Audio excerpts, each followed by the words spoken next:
Hey Deckers, Mecha Break has had its playtest this weekend and has been playable on the Steam Deck with one little hitch which I'll get to on a little while.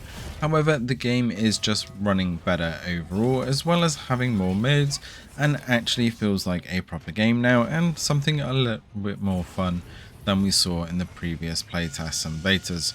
There is some loading issues which can take some time, so bear with it when you get stuck on this screen for a minute or two.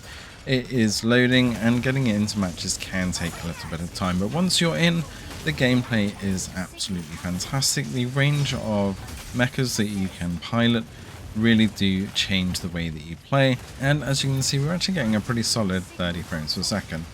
That is if you can get past the enter your codename section. When you first start this game, it brings you here, and no matter what I did on the Steam Deck, this did not take any input, not even with a Bluetooth keyboard paired or even remote play via PC. So unfortunately, you are going to have to create your character initially on a PC or via another remote system, as unfortunately that is just not working if you initiate it from Linux right now. But once you get past that, you can play it on the Steam Deck quite happily with the settings that we're going to recommend, which is pretty much the lowest graphic settings, with one minor tweak, which is to turn off the FSR2.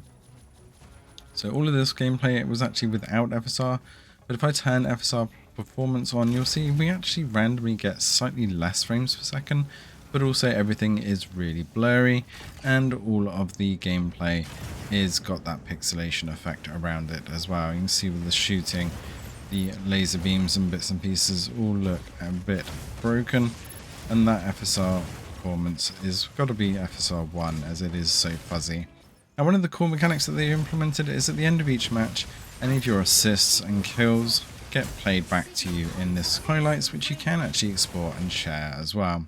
But if we turn that FSR off again, keep anti-aliasing on medium and everything else on the low preset, you'll see that we actually are able to play this game quite well, and even when we're sniping from quite far away, the graphics and performance are incredibly good. Now there are some load spikes as you go into the sections, and occasionally when you're changing areas in maps, because some of them change areas and can take a minor load spike as you transition.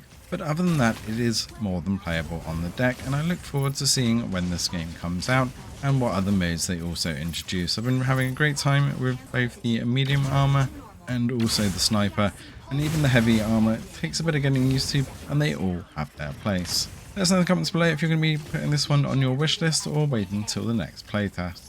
Thanks for watching, and see you in the next one. Key secured. Provide cover.